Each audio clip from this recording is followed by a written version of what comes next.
Hi everyone, I'm Chip Sattler and I'll be talking about climate change and its effects on managed honeybee colonies and the beekeeping industry. The Intergovernmental Panel on Climate Change released their 6th assessment report just a couple weeks ago on April 4th. And it talks about the current state of climate change and how it is affecting Earth. Their findings were that climate change increases frequency and intensity of climate extremes, such as high and low temperatures, severe weather events, and heavy precipitation events. It extenuates droughts and increases wildfires, as well as expanding deserts. It affects basically every organism on Earth, and the report found that half of all species are moving poleward or away from the equator.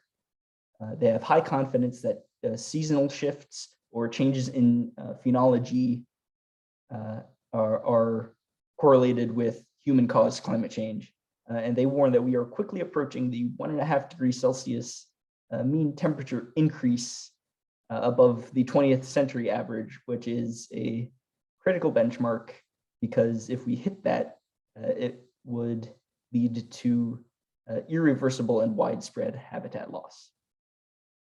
So by this chart, you can clearly see that we are quickly increasing temperatures and that the current change is about 1 degree Celsius above the 20th century mean. And like I said, animals are moving poleward, so they're exploring new habitats, getting away from where it's becoming too warm. This also applies to bees. Bees are moving away from where they currently are and expanding into areas where beekeeping isn't possible right now. They are looking for places where drought isn't occurring, because obviously they need water to survive. The biggest threat that bees face due to climate change is the spread of diseases and pests. When bees leave their current habitats in search for new ones, they will encounter species that are unfamiliar with them, organisms that are new to them. They will encounter potential new diseases that they have never co-evolved with, so they have no natural defense. Just like we see this relationship with the varroa mite. Honeybees don't have any way to cope with that.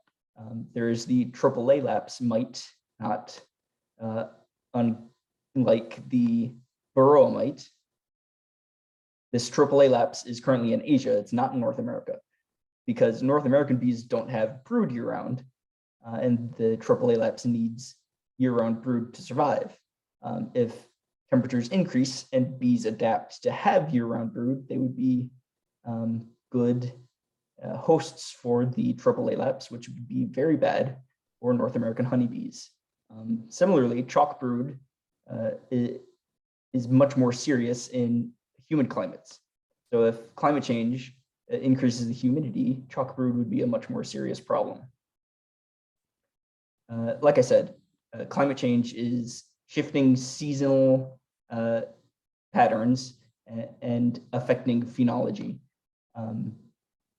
Climate change, changes in phenology would affect the relationship with pollinators and plants.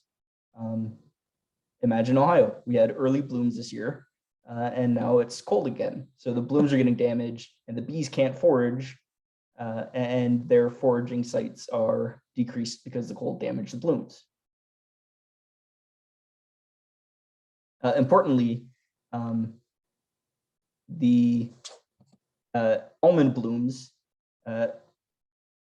might be affected by this phenology, which would be bad for the beekeeping industry because they rely on the almond pollination.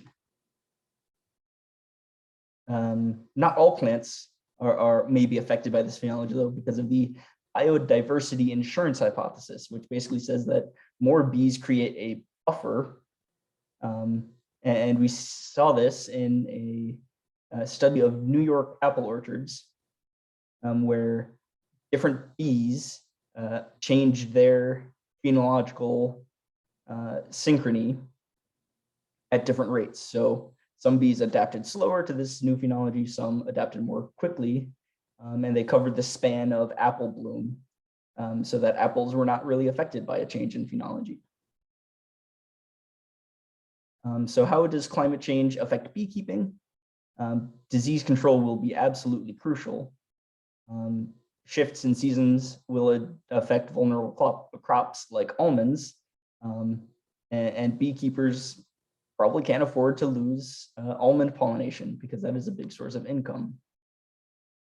Beekeepers in very hot climates now likely won't be able to keep bees in the near future. On the other hand, beekeepers will, in the northern regions, will have probably an easier time, or even farther north than that, it will be possible for the first time because of climate change. And finally, protecting biodiversity will be important for native plants, especially to mitigate any effects from climate change. Thank you.